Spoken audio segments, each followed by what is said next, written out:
Աշխարհի ամենահզոր պետության ղեկավարը գովասանքով խոսի, որ Թուրքիան վերցրեց Սիրիա, եւ ասի ինքը իմ ընկերն է, դա մեզ համար անհանգստացնող է Թուրքիայի դերակատարությունը ընդլայնելու։ Բոլոր տեղերում դա եղել է, չէ, մտել են հարևանի տարածք։ Իսկ մենք հարևան ենք էթնիկ ադրբեջանցիների, որտեղ մեր հարևանը ատրպատականն է։ Իսկ այնտեղ ապրում են էթնիկ ադրբեջանցիներ, որոնց Էրդողանը եւ Ալիևը կարող են հատուկ նպատակային ասել գործուղել, հենց հարվածեն երեխային գրկեք ու մտեք Հայաստան։ Հայաստանի սահմանապահը կրակելու է Իրանից մտնող կնոջի երեխայի հետ։ Բա որ գան 100,000-ավոր լցվել, ով է դեմն առնելու։ Պրոբլեմ չունենք Իրանի հետ։ Մենք նորմալ հարաբերություններ ունենք, բայց մենք կարող ենք պրոբլեմ ունենալ Իրանը աշխարհի հետ հարաբերվելուց։ Իրանի գլուխը խառը եղավ առիթից օգտվի Թուրքիան, Ադրբեջանը, Ռուսաստանը, ում ենք դիմելու։ Ենթադրենք Իսրայելը խորքային հարված հասցրեց մի քանի միջուկային լաբորատորիայի։ Որու երազն է Իսրայելը։ Հա, բայց 1,650,000 քառակուսի կիլոմետրանոց Իրանը դրանից վերանալու է։ Ոչ։ 90 միլիոն բնակիչ ունեցող Իրանը վերանալու է։ Ոչ։ Կնկատենք իշխանական շրջանակների դարբեր նշաններ, նախանշաններ ռուսներու հետ նոր էջ մոփանալու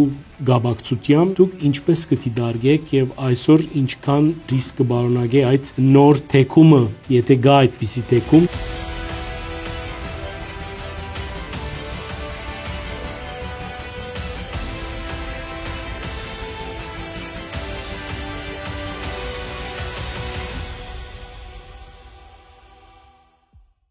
Բարև ձեզ Արևելքի հարտագով, այսօր անգեղ զրույցը Էդվարդ Անտինյանի հետ, ձեզ մեզ շատերուն հայտնի քաղաքագետ վերլուծաբան, բարի եկած մեր դաղավար։ Բարև ձեզ։ Երկար ադենը չենք հանդիպած, պարոն Անտինյան, ինչ բնորոշում կարելի է տալ այս փուլին, մանավանդ որ մենք կտեսնենք ամենակարևոր օրագարկը, որ կա աշխարհի մեջ ռուս-ուկրաինական պատերազմն է, որուն կհաջորդե իրանյան դակնաբը ամերիկյան բանակցությունները, այս մասին մենք կփորձենք բանալ փակել, բայց ընդհանրապես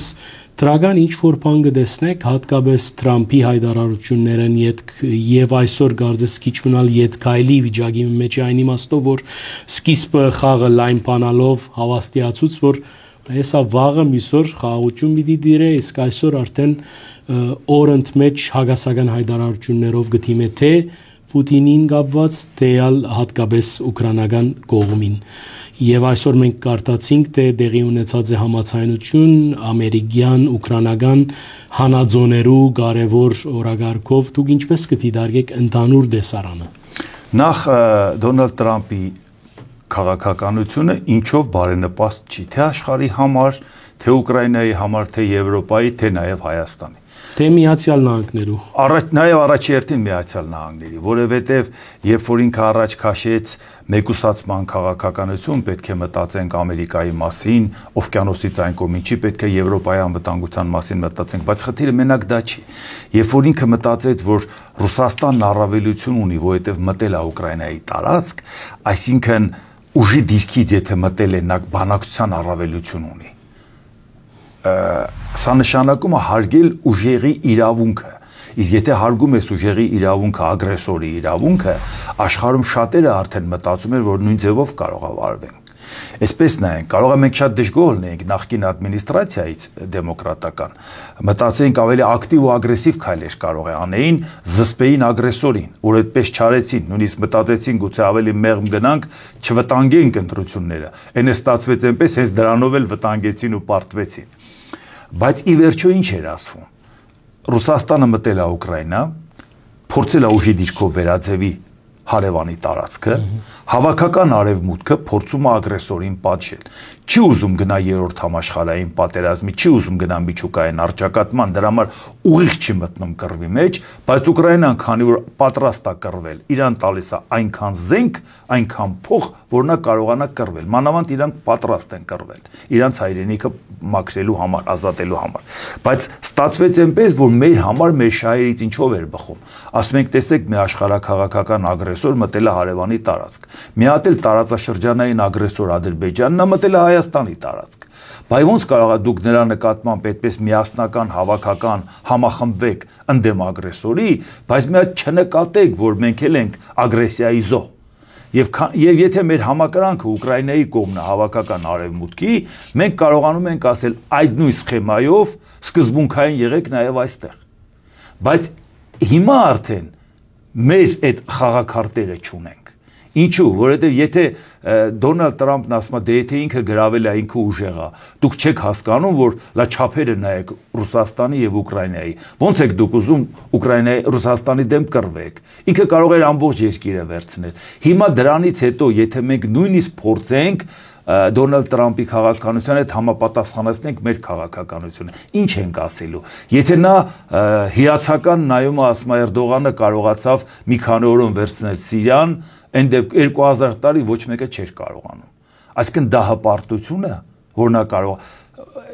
նույնիսկ Թուրքիան չի խոստովանել, որ ինքն է վերցրել։ Այդ մենք վերլուծական ձևով ասում ենք Սիրիան անցավ Թուրքիայի վերահսկողության տակ։ Բայց խորքային այդպես չէ։ Բայց իրանք ներկայացնում են այնպես, որ ներսում եղավ հակասություններ, քանի որ պայքարում էին Ասադի դեմ, Ասադին աջակցում էր Իրանը եւ Ռուսաստանը, վերջապես Իրանի եւ Ռուսաստանի ազդեցությունից ազատվեց։ Հո իրանք չէին խոստովանում, որ Թուրքիան է վերցրել։ Այդ մենք էինք ասում, անցավ Թուրքիայի վերահսկողության տակ, բայց աշխարհի ամենահզոր պետության ղեկավարը գովասանքով խոսի, որ Թուրքիան վերցրեց Սիրիան։ Եվ ասի ինքը իմ ընկերն է, դա մեզ համար անհանգստացնող է Թուրքիայի դերակատարությունը ընդլայնելու, որովհետև Թուրքիայի այս խորժակը միշտ էլ եղել է շարժվել իր թուրանը ստեղծելու, անգամ մինչև Չինաստան, մինչև ույգուրներ, ամեն ինչ ինքը անում է, որ խառնի իրար։ Թուրքական պետությունների համախմբելու մասին է խոսում, ամեն օր, ամեն առիթ ինքը օգտագործում է դա ընդլայնելու մասին խոսի։ Այն դեպքում, երբ որ Դոնալդ Տրամփը իր առաջի պաշտոնավարման ժամանակ ինքը ինչ արեց։ Ինքը Սաուդյան Արաբիայի հետ հանդիպման ժամանակ ինչպես էր նրանց ոգևորում։ Մեքքան ձեր մոտ, Մեդինան ձեր մոտ, մահմեդական սրբատեղիները ձեր մոտ, սունի հոգևորական լուրջ պետություն եք։ Ինչի եք թույլ տալիս, որ Թուրքիան մտկով անցնի, որ ինքը կարող է լիդերություն ստանձնել, դառնա սունիների առաջնորդ։ Ո՞վ է Թուրքիան։ Ինքը գնաց, խոսեց, պայմանավորվեց, զենքի հարցում խմեց, բարեց, աջակցություն էր, թրով, բարեց եւ այլ եւ այլ։ Բայց ինչ փոխվեց, երբ որ էլի այսօր նույն Սաուդյան Արաբիայի հետ ինքը ցանկանում է շատ լավ հարաբերություն ունենա, բայց կարծես մոռացավ, որ ինքը չէր ցանկանում, որ Թուրքիան ընդլայնվի։ Թուրքիայի ընդլայնվելու հետ կապված մշտապես Ամերիկայի նախագահները խոսել են։ Ջորջ Բուշ ավագը, երբ որ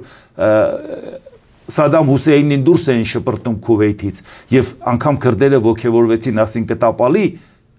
Սադամ Հուսեյնին։ Այդ ժամանակ ինքը հետ քաշվեց։ Սադամ Հուսեյնը երկրորդ Իրաքյան պատերազմում տապալեց, արդեն նրա որդին Ջորջ Բուշ կրտսերը։ Երբ որ ասին, բա ինչու հետ քաշվեցիր, ասեց, այդ էքսցենտրիկ անձնավորությունը արկածախնդիր։ Մեզ համար շատ կարևոր է բալանսի համար Թուրքիայի, թեպետ Իրաքի եւ Թուրքիայի քաշային կատեգորիաները տարբեր են, բայց Սադամն այնպիսի արկածախնդիր մարդ է, որի դեպքում զսպում է Փոքր Ասիայում Թուրքիայի ակտիվությունը։ Եթե մենք Սադամին տապալենք, մենք ընկնելու ենք կրակը Թուրքիայի քմահաճույքների ձեռքին, կամակորությունների ձեռքը։ Տեսել ենք Եվրոպայի հետ կապված Իրան ոնց էր պահում, ինչ ագրեսիվ ձևով, Ֆրանսիայում, Գերմանիայում թուրքական համայնքի ոտի կանգնացնում, կօգտագործեմ ձեր դեմ։ Մենք տեսել ենք այդ ամեն ինչը, բայց հիմա ոգևորված նշել Թուրքիայի դերակատարությունը, դա ինչ է նշանակում։ Մեզ չի կարող չմտահոգել։ Եվ այս ձանր եւ խճճված բադգերի մեջ Հայաստանը ինչ պետք է։ Ու նաեւ տեսեք, այ որ Իրանի հետ կապված նայում ենք, չէ, երկու խնդիր կա։ Եթե կհարվածի Իրանին, դա այլ իրավիճակ է, եթե կպայմանավորվի այլ իրավիճակ է։ Հիմա ըստ երևույթին հարված են հերոյ են քիչ։ Այո, բայց երկու դեպքում էլ մենք պետք է պատրաստ լինենք հասկանալու ինչա կատարվում, որովհետեւ եթե ինքը հարվածեց Իրանին, միջուկային օբյեկտներին հարվածեց։ Ինչա կարելի է կարծել մենք հստակ տիրապետում ենք այդ խորքային ռումբերը, որ հարվածեցին։ Ինչա լինելու, մենք սեյսմիկ ակտիվ գոտում ենք։ Դուք ո՞նց եք պատկերացնում խորքային լաբորատորիաները հանեն, լաուղիղ գծով տեսեք ինչ հեռավորության վրա։ Մենք ինչ գիտենք, դա կառաջացնի երկրաշարժ, որը կգա Հայաստան, թե ոչ։ Մենք ինչ գիտենք, ստորգետնյա ջրերի հետ ինչ տեղի կունենա, եթե այդ հարվածը լինի։ Ճիշտ է։ Քանի պետություն ինձանից լավ գիտեք, որ հենց կռիվ ա եղել, մտել են հարևանի տարածք։ Սիրիայի պարագայում գիտենք Հորդանանում էլ անգամ ժամանակավոր բնակավայրեր էին սարքել, որ այդ մարդիկը տարիներով այդտեղ ապրում էին։ Բոլոր տեղերում դա եղել է, չէ, մտել են հարևանի տարածք։ Իսկ մենք հարևան ենք էթնիկ ադրբեջանցիների, որտեղ մեր հարևանը ատրպատականն է։ Իսկ այնտեղ ապրում են էթնիկ ադրբեջանցիներ, որոնց Էրդողանը եւ Ալիևը կարող են հատուկ նպատակային ասել, գործուղել, հենց հարվածեն երեխային գրկեք ու մտեք Հայաստան։ Հայաստանի սահմանապահը կրակելու է Իրանից մտնող կնոջի երեխայի հետ։ Բա որ գան 100,000-ավոր լցվել, ով է դեմն առնելու։ Ամերիկան փակելու է ճանապարհը, որ չգան։ Ոչ, Ռուսաստանը փակելու է ճանապարհը։ Նույնիսկ եթե սահմանապահը կանգնած է, սահմանապահի մոտով չանցան, մաքսակետով չանցան, լցվեցին Արաքսով անցան, ինչ են անելու։ Այսինքն մեր պարագայում այդպիսի խառը իրավիճակը շատ վտանգավոր է, առավել ևս որ առիթից կարող են օգտվել։ Իրանը մեր անվտանգությունը առանձնապես երաշխավորելու հարց չի լուծում։ Այդ որ նույնիսկ ասում եմ երբեմն մենք այդպիսի լոզունգներով ենք հանդես, հատկապես Իրանի հարցերով զբաղվող մասնակիցներու կողմից այդպիսի տելատրանքներ եւ այլն։ Մենք խնդրեմ չունենք Իրանի հետ։ Մենք նորմալ հարաբերություններ ունենք, բայց մենք կարող ենք խնդրեմ ունենալ Իրանը աշխարհի հետ հարաբերվելուց։ Իրանի գլուխը խառը եղավ առիթից օգտվի Թուրքիան, Ադրբեջանը, Ռուսաստանը, ում ենք դիմելու։ Ով էր զսպում, թեկուզ այդ խնդիրը որ լուծվեր։ Իրանն ասում էր ես թույլ չեմ տա, որ տարածքը Հայաստանից վերցնեն, ինձ կտրեն հյուսիսից, ուղիղ անցնելով Հայաստանով։ Հա, բայց մենք գիտենք դա բավարար չէ, բայց ինչ էր ասում Ամերիկայի նախկին ադմինիստրացիան։ Մեզ համար էլ է կարմիր գիծ Հայաստանի տարածքային ամբողջականությունը։ Այդ հարցում կար մրցակցություն։ Իրանը եթե հանկարծ չափահանցներ մեր հետ կապված, կանհանգստանար, որ Ամերիկան կարող է զորք մտցնի։ Մեզ ասում էր հանկարծ Ամերիկայի զորքը չմտցնեք, բերեք իմ հյուսիս կանգնացնեք։ Այդ դեպքում մենք էլ ասում ենք, բա դու էլ նորմալ երաշխիքներ տուր, որ իմանանք, որ մենք խնդիր չենք ունենա։ Առավել ևս մենք տեսել ենք, որ երբ որ Իրանը որևէ մեկին աջակցում է, ոնց է եղել։ Համասի հետ կապված, Հեզբոլայի հետ կապված, Հութիների հետ կապված, սեկտոր Գազայում ինչ տեղի ունեցավ, Սիրիայում ինչ տեղի ունեցավ, այնպես չի, որ իր աջակցությունը այդ պետությունները չեն կայացել, նաև որովհետև այնտեղ զինված խմբավորումներ են եղել, որոնք պետություն են եղել պետության ներսում։ Լիբանանի վիճակը ինչից առաջացավ, որովհետև Հեզբոլան պետությունը պետության ներսում։ Եվ հիմա այդ խնդիրն է այնտեղ շատ ակտուալ։ Ու շատերը նույնիսկ չեն հրապարակային ասում, բայց իրանք կուզենան Հեզբոլան վերանա, չեն կարողանում իրանք շատ ավելի պարզ ասել, ոնց որ մենք կասենք, որովհետև պաշտոնյա չեն, դուք պաշտոնյա չեք, հանգիստ կարող ենք ազատ խոսել, այնպես էլ չի որ ասենք Հայաստանի պաշտոնական կարծիք այդպես եք ասում։ Մենք կարծիք ենք հայտնում, որ Իրանը, Լիբանանը այսինքն չէր կայանում այդ պետությունները։ Նույն խնդրեմը կար Համասը, երբ որ գտնվում է սեկտոր Գազայում, նա թողում էր, որ սեկտոր Գազայում Պաղեստինյան պետություն լինի։ Ընդհակառակը նա ձգտում էր անկախության սեկտոր Գազան, ասում էր ինչի՞ս է պետք այդ մնացածը։ Այսինքն կամ հութիներին աջակցությունը հիմա նրանք հարվածի տակ են, ինչ խնդիր է հութիներով լուծում։ Չթողես Կարմիր ծովով նավեր անցնեն, առևտրական նավերն անցնեն։ Ամերիկան ու Մեծ Բրիտանիան էլ հարվածեցին, ինչ խնդիր է լուծում։ Ոգևորեցիր, զինեցիր, ամեն ինչ արեցիր։ Եվ այս պարագայում եթե որևէ մեկը մեզ ասում է, մեր անվտանգությունը կարող են երաշխավորել, ասում են ո՞նց։ Եմենի պես, Սիրիայի պես, ասեք ում պես, սեկտոր Գազայի պես, Լիբանանի պես, ասեք օրինակ ասեք։ Իսկ եթե նույնիսկ ինքը զորք մտցնի, այդ երբ ենք խնդրելու, որ ինքը դուրս գա։ Միշտ էլ ասելու է վտանգ կա։ Ես որ դուրս գամ Թուրքիան կմտնի։ Ես որ դուրս գամ Ադրբեջանը կմտնի կամ Ամերիկան կմտնի։ Դրա համար դուրս չեմ գալի։ Այսինքն դա նշանակում է, որ գերագնահատված է Իրանի աջակցությունը Հայաստանի հետ կապված։ Իսկ եթե Իրան գնան Ամերիկայի հետ պայմանավորվածության, իհարկե ինչ որ վտանգ մեզ համար կպակասի նաև, որ ասում եք դրական է, չէ՞։ Որտեղ տեսեք, Ադրբեջանն ինչ է անում։ Ասում է, եթե հանկարծ որոշեք Իրանին հարվածեք, ես պլացդարմ կտամ ձեզ։ Իսրայելը ներկայացված է այնտեղ։ Ներկայ է։ Իհարկե։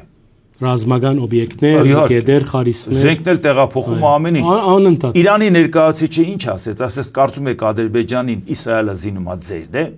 զինում է նաև մեր դեմ։ Բայց դա պաշտոնական հայտարարություն արեցին։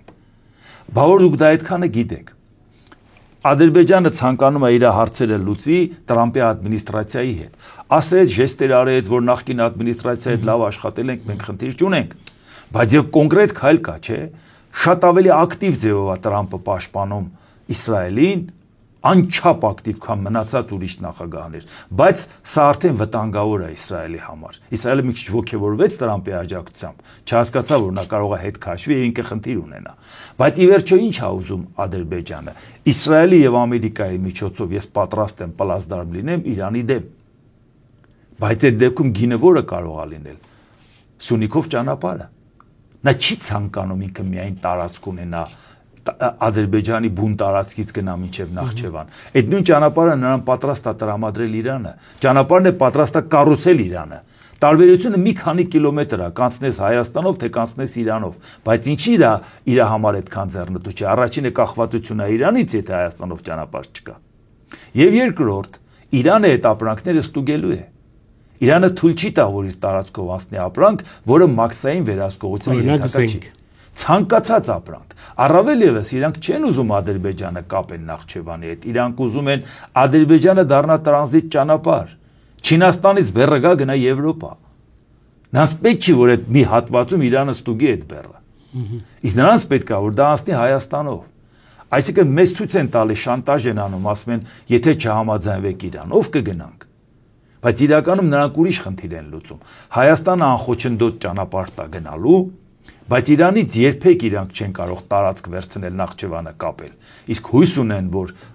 իրավիճակի փոփոխության դեպքում իրանք կկարողանան այդ տարածքը վերցնել եւ Թուրքիան կապեն Ադրբեջանի հետ, ոչ թե մենակ Նախճեվանը։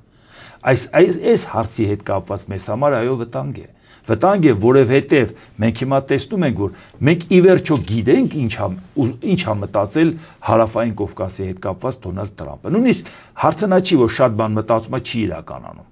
բայց նույնիսկ մտածածը չգիտենք։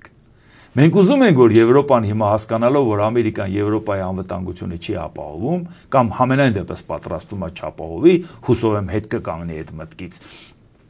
Իրանք զինվում են, ասում են Եվրամիությունը նաև անվտանգային համակարգ պետք է ունենա։ Այդ դեպքում մեզ համար նորմալ է, բայց դեռ իրանք չեն ստեղծել։ Բայց գոնե մենք շանս ունենք իրանց հետ խոսելու, առարկայական խոսելու։ Ասենք մեր անվտանգությունը կարող է երաշխավորել։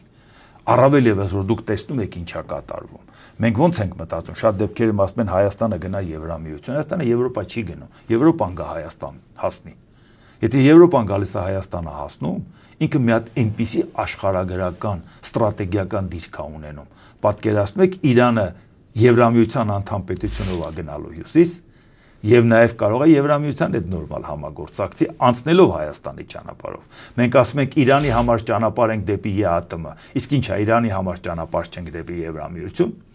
Բացի դրանից պատկերացրեք Թուրքիայի եւ Ադրբեջանի կապը Եվրամիության անդամ պետությունով անցնի։ Ով է ասում, որ Եվրամիությունը հետաքրքրված չի դրանով։ Բայց բացի դրանից մենք ուրիշ խնդիր ունենք, այսօր Եվրոպան էլ է փոխվում։ Ասեմ ինչով։ Մենք կարող է հիմա ասենք, որ մենք ուզում ենք գնանք Եվրամիություն, բայց դա կարող է տասնամյակներ տևի։ Բայց բավական է դու ցանկություն ես հայտնում։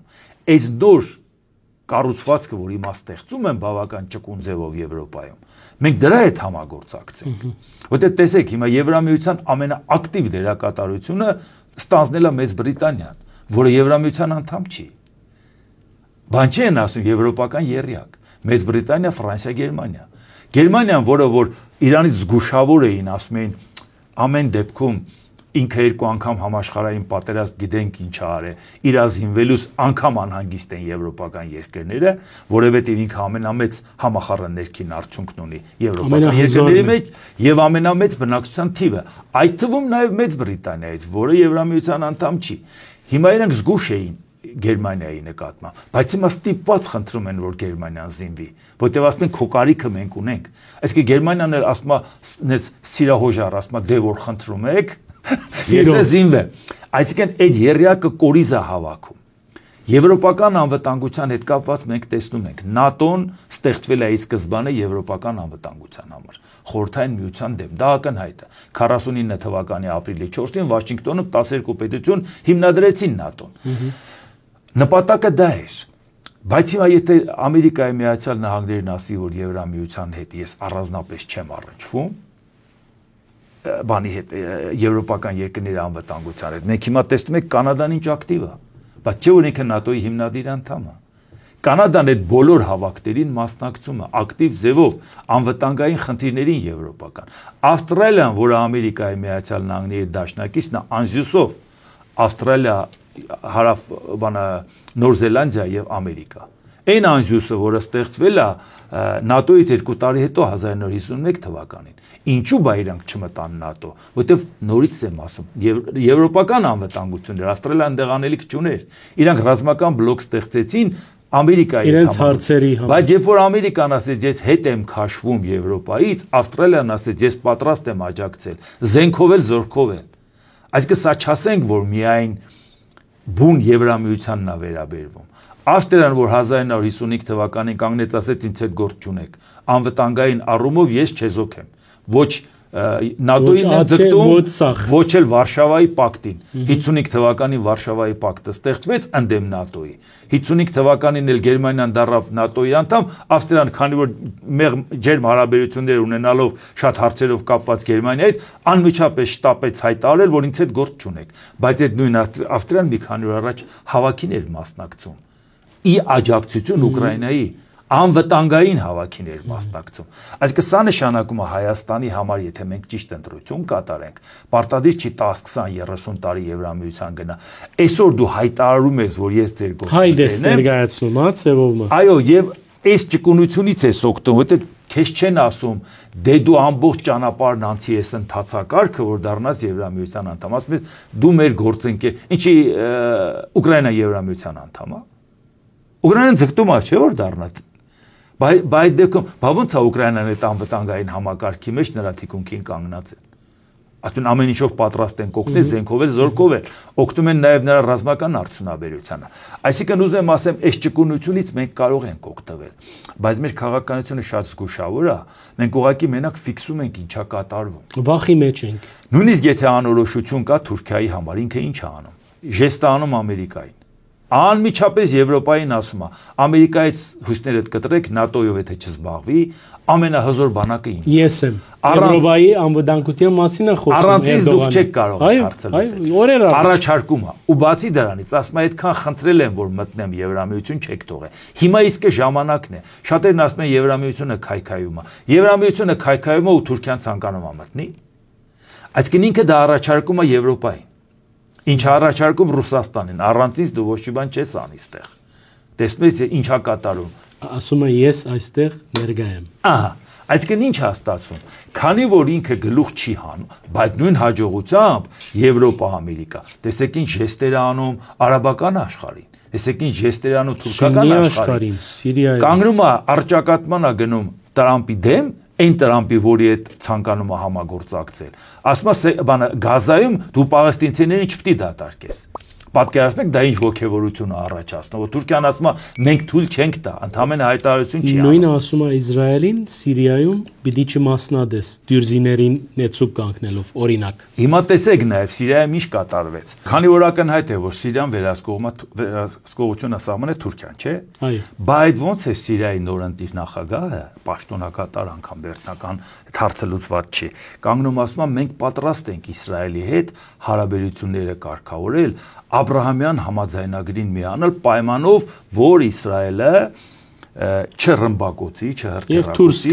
եւ դուրս գա տարածքներից։ Բայց հիմա հարց է ծագում, այդ ով իրան հուշեց, եթե ոչ Թուրքիան, որ այդ հարցը առաջ քաշի, որպեսի Տրամպին փաստի առաջ կանգնացնեն։ Ինչու՞։ Տրամպն է նախաձեռնողն եղել Աբրահամյան բանի համաձայնագրի։ Տրամպը ցանկացել է ցույց տա, որ տեսեք արաբական երկրների հետ ես կարող եմ հարաբերություններ կարգավորել։ Եվ այս պարագայում ինչ ստացվեց։ Էնպես չի, որ Տրամպից առաջ արաբական աշխարհի հետ չեն չարչարվել աշխատանք տանել։ Այո, երկու նախկին նախագահների օրոք եղավ մեկը, եղավ առաջինը Եգիպտոսին, որ դավաճան համարեցին, Անվար Սադաթին գնդակահարեցին դրա համար, որ Քեյփ Դեվիդում ինքը Ամերիկայի Միացյալ Նահանգների 39-րդ նախագահ Ջիմի Քարտերի հովանու ներքո գնացին եւ պայմանավորվեցին, երկրորդը եղավ Հորդանանը, արդեն Բիլ Քլինտոնի ժամանակ, հետո հիմա արդեն սկսեց Դոնալդ Տրամպը ավելի ակտիվ ձևով այդ Աբրահամյան համաձայնագիրն անել մի քանի երկրների հետ։ Եվ հիմա հարց է ծագում։ Հիմա ինչ է ասում Սիրիան։ Երբ որ դու արաբական որևէ երկրի հետ պայմանավորվել ես, ասենք մասնավորապես Եգիպտոսի հետ, այնքան կարևորել է խաղաղությունը, որ Սինայի թերակղզին, որը անցել էր Իսրայելի վերահսկողության տակ, սիրահոժար Իսրայելը հրաժարվեց հօգուտ Եգիպտոսի։ Այսինքն տարածքը հետ հանձնեց, գրաված 67 թվականի բոլոր գրաված տարածքներից ամենառազմավարական նշանակություն ունեցողը Սինայի թերակղզին էր։ Բան չի վերադարձեց հանուն խաղաղության։ Պատրաստ ես դրան։ Երբ որ 93 թվականի Օսլոյի համաձայնագիրը եղավ Իսրայելի եւ Պաղեստինի միջև ինքնավարություն տալու, այնքան կարևորեց Իսրայելը այդ համաձայնագիրը, որ պատրաստ եղավ, ասեց արևմտյան ափը Հորդանան գետի եւ մեկ էլ սեկտոր Գազան կվերադարձնեն Պաղեստինի եւ ճանաչում եմ ինքնավարությունը։ Եվ դա այնքան վատ ընդունվեց, որ հիմա էլ Իցխակ Ռաբինին վարչապետ գնդակահարեցին 95 թվականին։ Այդ պայմանավորվածության համար դավաճանություն համարեցին, չնայած հետագայում Իրանը շատ բարձր գնահատում են, այդ հարաբերակն իր անունով են դրել։ Այսինքն հիմա Սիրիան ինչ է ասում։ Եթե դու պատրաստ ես հանուն խաղաղության ու պայմանավորվածության տարածքների վերահսկողությունից հրաժարվել, ես էլ եմ պատրաստ եմ ստորագրել, թե Գոլանի բարձունքներից դուրս արի, որը Իսրայելը վերցրել 67 թվականին, որը ընդամենը վերջերս ավելի առաջ եկավ, երբ որ սիրիական զորքերը հետ։ Հիմա Իսրայելին ասում է, եթե քո նպատակը անվտանգությունն ու խաղաղությունն է, խաղաղությունը արի թող ստորագրենք դուրս արի, բայց նա չի ուզում դուրս գա Գոլանի բարձունքներից։ Երբեք դուրս չի գա։ Ահա, ինչ է նշանակում։ Ամերիկային ասում է Բաքու ուզածը դա չի, որ նոր երկրներ ընդգրկես Իսրայելի հետ։ Համաձայնեցնես։ Դե դուրս արի, բայց մենք հո գիտենք դա ով է ուզում, դա Թուրքիան է ուզում, որ ասում է Իսրայելը այնտեղ պետք է չլինի։ Բայց երբ որ եղավ Թուրքիա եւ Իսրայել բախում էր պլանավորված, Տրամպը ասեց Իսրայելի վարչապետին, որ զգուշ եղի։ Ես չեմ թույլ տալու, որ դու բախման գնաս։ Ընդհանրապես ասեց բաժանվեցեք Սիրիան ծեր միջև։ Ահա, բայց նույն այս պարագայում, բայց Թուրքիան դրան համաձայն չի։ Բայց որպեսի Թուրքիայի ագրեսիա չերևա, ինքը չի ասում է ես ուզում եմ ամբողջականը տիրեմ, թող Իսրայելը դուրս գա։ Չէ,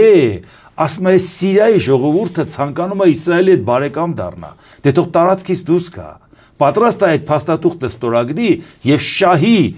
Տրամպի այդ ցանկությունները, որ տեսակ ես ընդառաջ քայլ արեցի։ Հիմա հասկանում եք, որ դա փաստի առաջ կանգնացրել է։ Իսրայելը այդ գնով խաղաղություն չի ուզում Սիրիայում։ Գոլանի բարձունքներից դուրս գալու խաղաղություն չի ուզում։ Անհանգստանում է, տեսնում է, որ թուլացրել է ռեժիմը Տրամպը Իրանի դեմ։ Իրանի նախագահը հանդիպեց Ադրբեջանի եղբայրությունից խոսեց։ Հիմա Իսրայելը փաստի առաջ կանգնեց, ինչի, որովհետև ինքը ոգևորված էր։ Այսա դատարկենք Գազան Տրամպի համար, հետո չստացվեց։ Ես պատրաստ եմ հարվածել Իրանին։ Ով չգիտի, որ ինքը Իրանին եթե հարվածի, պատասխան հարվածի պարագայում, եթե Ամերիկան չաջակցի այդ հրթիռների դեմ, ինքը ոչ մի հարց լուծել չի կարող։ Կգարձեք։ Իհարկե։ Որտե հիմա այս մենք այդ սցենարը տեսանք, պարոն Անտոնյան, հիշեցնեմ ցեզ այդ գրոհը, որ գարձես Բեմատրության նման էր այդ հարյուրավոր հրթիռները, որ ոչ մեկ վնաս տվին։ Որտե նախապես պայմանավորվել էին։ Ես կհարվածեմ, դուք օդում կխփեք։ Այսինքն եթե Ամերիկայի Միացյալ Նահանգներն ու իր դաշնակիցներն օդում այդ հրթիռները չկանխեին, Իսրայելի վիճակը ինչ կլիներ։ Ենթադրենք Իսրայելը խորքային հարված հասցրեց մի քանի միջուկային լաբորատորիայի։ Որը երազն է Իսրայելը։ Հա, բայց 1.650.000 քառակուսի կիլոմետրանոց Իրանը դրանից վերանալու է։ Ոչ։ 90 միլիոն բնակիչ ունեցող Իրանը վերանալու է։ Ոչ։ Իսրայելը ՄԱԿ-ի որոշմամբ 47 թվականի նոյեմբերի 29-ին ընդամենը 14.1 քառակուսի կիլոմետր էր։ Այսօր տարածքները վերցրած տարածքները գումարած 22.1 քառակուսի կիլոմետր։ 1.650.000-ի պատկերացնում եք, եթե հանկարծ Ամերիկան չկանխի այդ հրթիռային հարձակումը Իրանի, Իսրայելից իտառը կմնա։ Այդ կարգի։ Բա իհարկե, բայց դրա համար իրանք ասում են, եթե հանկարծ Տրամպը համաձայնվեց Իրանի հետ սառեցնել, ոչ թե վերացնել, այո, բայց ասում են, եթե սառեցրեց ինչ, մի քանի շաբաթից ինքը կարող է ռումբ ստանա։ Այսօր կսպասի Տրամպի դիրքերը կթուլանա կամ Տրամպը պաշտոնավարումը կավարտի, իր ուզածը գանի։ Նա գտնի ռումբը կստեղծի, իսկ ռումբը որ ստեղծեց ում է հարվածելու։ Իսրայելին հո Ամերիկային չի հարվածելու։ Այսինքն իրանք լավ գիտեն, որ Իրանին դու կարող ես հարված հասցնել, ենթադրենք միջուկային ծրագիրը վնասես։ Բայց չես կրնալ վերացնի այդ պետությունը։ Բայց Իսրայելն էլ ասում է, եթե Իրանի հարցը այսօր չլուծեմ, վաղը ես կործանարար վտանգի առաջ եմ կանգնած, որովհետև Իրանը ցանկանում է ինձ վերացնի։ Իսկ ինքը ուզում է Ամերիկայի ձեռքով Իրանին շարքից անի։ Իսկ Ամերիկան դրա տակ չի մտնում։ Հիմա դուք պատկերացրեք Հայաստանի համար, որ ամեն օր իրավիճակ է փոխվում։ Չեն ուզում ինձ ճանաչեն։ Ես ինքնապաշտպանության իրավունք ունեմ։ Հարձակվում եք, ես պաշտպանվում եմ։ Կամ Համասը հարձակվել է ինձ վրա։ Ես պատասխան հարված կտամ։ Ես ուզում եմ Համասը վերացնել, որ վտանգը վերացնեմ։ Մարդիկ ասում են հասկացանք։ Կարող է շատ շատերը հրյաներին չսիրեն։ շատ-շատերի Իսրայել պետությունը, բայց դա ճաշակի հարց է, դա քաղաքական հարց չի։ Քաղաքական առումով այդ մարդը ինքնապաշտպանության իրավունք ունի, թե ոչ։ Կամ պարզ կանգնում ասում է, այդ ոնց կթակ, որ 22 արաբական պետություն կարող է աշխարհում գոյություն ունենա, մի հատ հրեական գոյություն պետք է չունենա։ Ինչ գործիքով եք դուք չափում։ Կամ հարգելի հայեր, դուք էլ եք սեպի պես խրված մուսուլմանների մեջ։ Եթե դուք մտածում եք, որ ես պետք է գոյություն չունենամ, իրանք էլ ուզում են դուք գոյություն չունենաք։ Նույնիսկ եթե մեզ չսիրեք, ձեր շահերը մեզ հետ է։ Բայց ուրիշ հարց է առաջանում։ Բայց երբ որ ինքը ոգևորված ասում է, բերեք դատարկենք Գազան։ Այդ արդեն չեղավ ինքնապաշտպանություն, որտեղ մարդիկ ասում են դու Համասը վերացրեցիր։ Ազատություն բերեցիր պաղեստինցիներին։ Պաղեստինցիները նույնիսկ քեզանից շնորհակալ կան։ Փրկեցիր այդ պետությունը, բայց դու կանգնում ասում ես պետք է վերացնեմ ինքնավարությունը։ Այն ինքնավարությունը, որ ես ասեցի, Իցխակ Ռաբինի օրոք ստորագրված է։ Իսկ Իցխակ Ռաբինը դավաճան չէր։ 6-օրյա պատերազմի ժամանակ, որ հիմա Իսրայելը ոգևորված ասում է, էս էլ է իմը, էս էլ է իմը, 6-օրյա պատերազմի ժամանակ գլխավոր շտաբի պետն էր։ Այն ժամանակ այդ ամբողջ ծրագիրը, որովհետև իրանք նախահարցակ եղան, այդ բոլորին գումարած խորհրդային միությունն այդ կանգնած թիկունքներին, այդ բոլոր երկրները այդտեղ մասնակից էին, եւ Հորդանանը, եւ Խայտարակ պարտվեցին, այդ բոլոր տարածքը Իսրայելը վերցրեց, ու այդ ժամանակ անգամ պաշտպանության նախարարը Մոշե Դայանը մի քանի օր առաջ էր նշանակվել, նա ոչ մի գիծ ռազմավարական, ոչ մի ծրագիր չէր արել, դա ամբողջը բանի շնորհքն էր Իցխակ Ռաբինի, բայց նրան դրեցին գնդակահարեցին զիջումների համար, բայց այդ խաղաղության համար, այդ գնով չէ որ պայմանավորվեցին, բայց այսօր կանգնեց Բենյամին Նեթանյահուն ասում է, եթե Հորդանան գետի արևմտյան ափը Ամերիկան ճանաչի իմը, սեկտոր Գազան էլ դատարկենք, էլ տակը ինչ համենում ենք։ Էլ ասում է տակը բան չի մնում։ Ոչ միայն չի ուզում ճանաչի Պաղեստին պետությունը, ուզում է չնչի ընդհանրապես։ Ինքնավարությունն էլ չի ընդունում, որը մի ժամանակ իրանք ընդունել են։ Այո, որ երկու պետության ցլուծման հանքի։ Որտեվ ասի լավ, կոնֆլիկտ եղավ, ՄԱԿ երկու պետություն ճանաչեց, բայց քանի որ կոնֆլիկտ եղավ, հետո Իսրայելը դարձավ ՄԱԿ-ի անդամ, այդպես է չդարձավ Պաղեստինը, որտեղ այդ պատերազմների ընթացքում այլ ստացվեց դա խառը այսպիսի վիճակ առաջացավ, բավական տարածնել էի այդ վերսից, բայց այսօր իր այդ ոգևորությունը այլևս աշխարհում ոչ մեկը չի կիսում։ Ինքը դաշնակից չունի Իսրայելը, որտեղ նույնիսկ եվրոպական երկրներն էլ ասում են, ինչ ես անում։ Թվում է թե իրանք պետք է ինչի՞ պետք է արաբի կողք լինեին։ Չէ, իրանք ասում են, չէ, մենք դրա մասին չենք խոսում։ Դու ոգևորված ասում ես 2.5 միլիոն մարդ կդատարկենք, որպեսզի այնտեղ ծովափնյա գեղեցիկ տարածք սարքենք, մարդիկ գնան հանգստանան։ Տրամփի այդ Այսինքն դու ինչի՞ց ես ֆանտաստիկայի դրա համար, երբ որ Տրամփը հետ քաշվեց, Իսրայելը փաստի առաջ կանգնեց։ Հիմա ինքը պարզապես ամեն ջանք փորձում է թափի, որպեսզի ինքը հարվածի, բայց պատասխան հարվածին Ամերիկան օգնի։ Եվ ներքաշի ծևով։ Բա ինքը ուզում է Ամերիկային ներքաշի։ Տրամփն էլ ասում է, չէ, այս պահին չէ, որովհետև Տրամփն էլ պահը բաց թողեց։ Մի պահ Իրանը մեկուսացված էր, անցյալ տարի։ Իրանին ասում էին, գիտես ինչ, դու աջակցում ես ագրեսոր Ռուսաստանին, ինքը կռվում է Ուկրաինայի դեմ։ Մենք կանգնած ենք Ուկրաինայի թիկունքին։ Արդյունքում դու մեր դեմ ես կռվում։ Մենք քեզ կխփենք, որպեսզի ճնշենք այդ ագրեսիան։ Իրանը խուսափում էր, ինքը ասում էր ես զենք չեմ տալիս Ռուսաստանին, ոչ բալիստիկ հրթիռ եմ տալիս, ոչ դրոններ եմ տալիս։ Իրականում տալիս էր։ Ուրանում էր։ Այո, ասում էր չեմ տալիս։ Ես ես ագրեսորի հետ գործ չունեմ։ Ինքը վախեցած հետ էր քաշված։ Դեմոկրատները վախեցան ավելի ագրեսիվ ճնշում գործադրեն Իրանի վրա եւ որ ուլտիմատում ներկայացնեն։ Իսկ այդ բառով եմ ասել, եթե այսօր դեմոկրատները ուլտիմատումի ձևով չասեն Իրանին կամ դադարեցնում ես կամ հարվածելու ենք, որպեսզի Ամերիկայի ընտրողն էլ հասկանա դու ինչ ես անում։ Պատերազմը կիսատ է, վերջը չի տեսնում։ Ասում է քեզին չի ընտրեմ։ Այսինքն խնդրեմը տեսնում եմ, լուծումը չեմ տեսնում։ Այդ զգուշավորության պատճառով։ Բայց երբ որ Տրամփը արդեն ագրեսորին գործընկեր համարեց, այդ դեպքում Իրանը մտածեց, բա ինքը ինչ խնդիր ունի որ։ Ինքը ինչի՞ պետք է վախենա Ռուսաստանի հետ գործընկերությունից։ Ինչ անհանգստանալու բան ունի։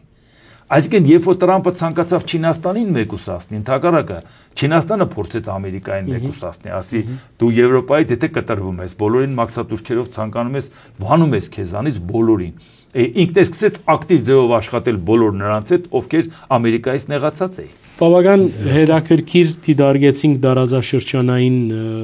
իրավիճակը, պարոն Անտոնյան, վերջին հարցս կվերապերի մեր, ինչպես խորենացին գսե, մեր փոքր ածուին, մենք նկատեցինք, որ հայ-ռուսական հարաբերություններում մեջ հատկապես իշխանական գդրվածքով մեծ լարում եւ առաջիկա օրերուն նախքան վարչապետ Փաշինյանի Մոսկվա այցելությունը նաեւ կնկատենք իշխանական շրջանակների դարբեր այսպես նշաններ, նախանշաններ ռուսներու հետ նոր էջ մոփանալու գաբակցությամբ, մինչ այդ տարբեր վերլուծաբաններ գխոսին այն մասին, որ ռուսները ալբիդի չընդունին Փաշինյանը եւ այլն եւ այլն։ Դուք ինչպես կդիտարկեք եւ այսօր ինչքան ռիսկ կբարոնագե այդ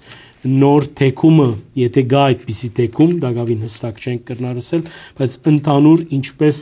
կդիտարկեք մեր իրավիճակը ռուսներու հետ, հատկապես ռուս-ամերիկյան նոր փուլիմը ենթաշերտին առընթեր, որտեղ դակավին հստակ չէ թե ամերիկացիք ինչքանով մեր ուղարակ պիտի կսեն ռուսներու հացին։ Հիմա հարցը սա է, Ռուսաստանի հետ կապված պայմանավորված ուկրաինական պատերազմով մտածում են, եթե Ռուսաստանը Ուկրաինային հաղթի, հաջորդը կլինենք մենք։ Ավելի լավ է մենք գնանք Ռուսաստանի կրոնը ընդունենք, քանի ինքը չի եկել ավելի էլ վերցրել։ Առավելևս Ռուսաստանն ասում է ընդլայնվելու եմ, բոլորը վերցնելու եմ եւ այլ եւ այլ։ Հետագայում երբ որ պատերազմը ձգվեց, հասկացան, որ դա այդքան էլ այդպես չի։ Հիմա երբ որ Տրամփը եկավ ու ցանկանում է ինչ որ ձևով խաղաղության գնալ Ուկրաինա-Ռուսաստան, բայց դա էլ կայուն չի, որովհետեւ մարդիկ հասկանում են, որ եթե Ուկրաինան դժգոհ մնաց, դժգոհ համանալու Եվրոպան։ Պատերազմը դրանով չի ավարտվելու։ Կարող է ինչ-որ դադար լինի, բայց վաղը մի հատ իրավիճակի փոփոխության պարագայում կարող է շատ ավելի լուրջ բախումներ լինի։ Ինչա Ռուսաստանը զգուշ ասում է պետքա այնպես անենք Եվրոպան ներկայացված չի Ուկրաինայի մնացած հատվածում, որովհետև ինքը գիտի, որ լավ, վաղը Տրամփը չի։ Քանի պայմանագիր է Ռուսաստանը խախտել հարձակվելով Ուկրաինայի վրա։ Ինչ երաշխիք, որ հակառակ կողմը դա չի անելու, եթե ինքը իր մեջ ուժ տեսնի։ Այդ իսկ պատճառով Հայաստանը հիմա մտածում է, քանի որ Ռուսաստանի դիրքերն ուժեղանում են, բերեք մտածենք մենք հետները լավ լինենք, բայց իսկ ինչի հիման վրա դա պետք է հետը լավ լինելը մեզ օգնի, վախենալով որ նա ուժեղա կարող է վատություն անի, բայց խնդիրը առաջանում Ռուսաստանի հետ ամերիկան պայմանավորվածությունից ինչա տեղյակ եք,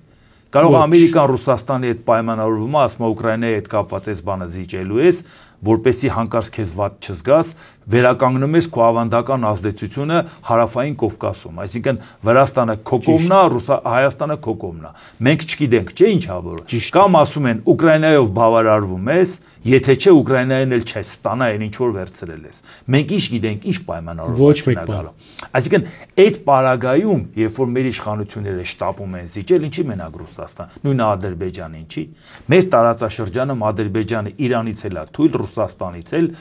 Թուրքիայից էլ, չէ։ Այո։ Բայց մենք հենց մի բան լում ասում ենք բերեք Ադրբեջանից զիջենք հանկարծ չջղայնանա։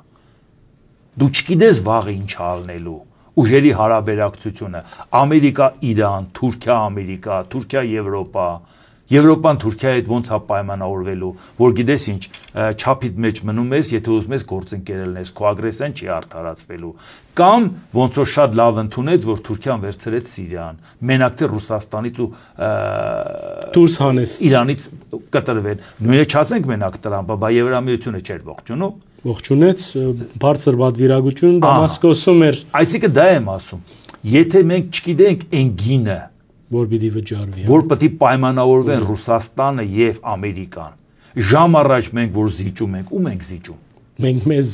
Ռուսաստանին առաջարկենք, պատրաստ ենք Թուրքիային ասում են պատրաստ ենք զիջել։ Բոլոր ուղղություններով պատրաստ ենք զիջել։ Մեր թուլությունն է։ Բայց այդ պարագայում մենք տեսնում ենք, որ մի օրվա ընթացքում կարող է իրավիճակ փոխվի։ Մենք չենք նայում, որ եթե Հնդկաստանն ու Պակիստանը երկու միջուկային տերություն իրար հետ կոնֆլիկտ ունեցան, պետությունների մի մասը կանգնել է Հնդկաստանի թիկունքին, շատ ավելի քիչ մասը կանգնել է Պակիստանի թիկունքին, ընդգծված ձևով Թուրքիան։ Դրանից կախված ինչ է տեղի ունենալու։ Չէ՞ որ ասենք այսօր սա ուրիշ ժամանակ մենք չէինք էլ նկատի Պակիստան-Հնդկաստան կոնֆլիկտը կարելի է ասել նոր։ Այնքան այդպես բան եղելով է դրան ուշադրություն դարձրել, բայց ինչի ենք մենք հիմա, որովհետև այս անկառավարելի բոլորակի պայագայում, որ նոր աշխարհակարգը ձևավորված չի, հինն չի գործում,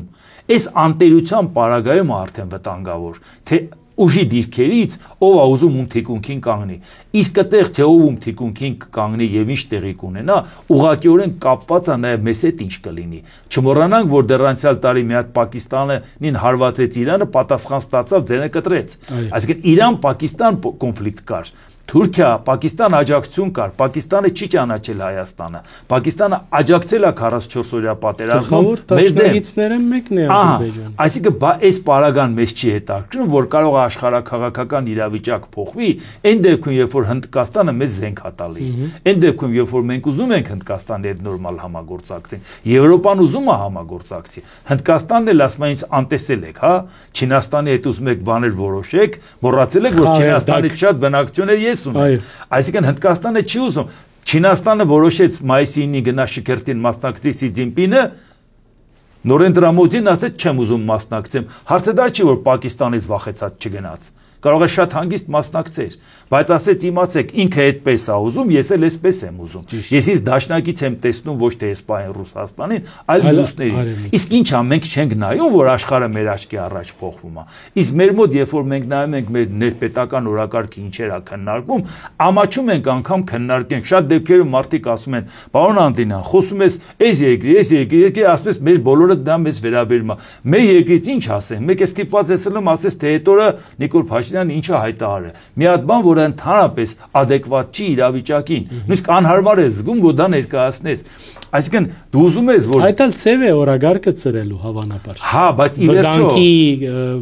վախի աստեցությունը նոսած հասարակությունը մտահոգված է, լրատվամիջոցներից կարդում է ինֆորմացիա, ուզում է իշխանությունից լսի կարծիք, ճիշտ է, սխալ է, լավ, մենք վերաբերմունք չենք լսում, ամբողջ աշխարհում մենք տեսնում ենք Նույնիսկ Վրաստանը հայտարարեց այս բանը այսպես, Ադրբեջանն ասեց սա, Թուրքիան, մենք բոլորի ղեկավարների կարծիքը աշխարհաքաղաքական ու տարածաշրջանային իրադարձությունների մասին գիտենք, Հայաստանի հետ կապված ոչ մի բան։ Մենակ Նիկոլ Փաշինյանն ասում է Եվրոպայի հետ ուզում ենք լավ լինենք, Ռուսաստանի հետ կոնֆլիկտ չպետք է ունենանք, Ադրբեջանի հետ լավ լինենք, այլապես խաղաղություն չի լինի, Թուրքիայի հետ ուզում ենք հարաբերությունը լավացնել, Իրանն էլ մեր բարեկամն է, ինչ խնդիր կա, Ամերիկայի հետ ուզում ենք լավ լինենք։ Բոլորի կենացը խմեցիր, հասկացանք, բայց այդ բոլորը իրար հետ կոնֆլիկտ ունեն։ Իսկ այդ կոնֆլիկտի պարագայում ասում են հիմա որ կողմ ես։ Մայիսի 9-ի եթե գնացիր հաղթանակի շգերտի Մոսկվա, դու իրանց կողմից ես, որովհետև Ուկրաինայում էլ են հավաքվելու։ Այդ այնպես չի, որ մենք ասենք ակտիվ չեզոքություն ենք պահում։ Ոչ ընդեղ ենք, ոչ չկա հիմա այդ փուլը։ Կամ այնտեղ ենք, կամ ընդեղ։ Մարդիկ պարզ ասում են, եթե դու գնում ես միտեղ, որը որ ասելու է, որ արևմուտքը ագրեսոր է, նացիստ են, ֆաշիստ են, ուրեմն դու մեր հետ չես։ Բայց ինչ որ բան գիտեն մեր իշխանությունները երևի, պարոն Անդինյան, որ մենք չգիտենք։ Չէ, հարցը նա է, որ եթե իրանք մտածում են, որ ամեն դեպքում պետք է զգուշավոր լինեն Ռուսաստանի հետ կապված, այնպես չի, որ Ռուսաստանին եթե ժեստեր ես անում, նա քեզ պաշտպանում է, որովհետև Ռուսաստանը ավելի շատ ունի Ադրբեջանի եւ Թուրքիայի հետ ջերմ հարաբերություններ ունենալու կարիքը, քան մեր հետ։ Նա մեծ հաճույքով մեզ կզոհաբերի նրանց համար, եթե մինչև հիմա դա չի արվել, գինը բարձրացնելու համար, բացի այդ էլ աշխարհաքաղաքական հակասությունների պարագայում ամեն մեկին չեն մտածում է, ես ռիսկ անեմ, կարող է ագրեսիան մյուսին դուրս չգա, որ դա անեմ։ Սա է պատճառը, բայց այդ օդից կախված պետություն չի կարող լինի, որտեղ մենք որևէ տեղից այդ երաշխիքը անվտանգային չունենք։ Անջապ շնորհակալ եմ այս բազմապեվեր զրույցին համար, մեր ագնտիրներուն հիշեցնեմ, որ անգեղծ զրույցը այսօր Էդվարդ Անտինյանին էր, նաև հորդորս ցեզի հետևեցեք, մեր թողարկումներուն դարաձեցեք, լայք մսեղմեցեք, մեկնաբանություն թողեցեք անշուշտ ընդունելի սահմաններու մեջ ու նաև այդպես խթանած գլակ անգախ մամուլի մեր առաքելությունը բարին ընծես։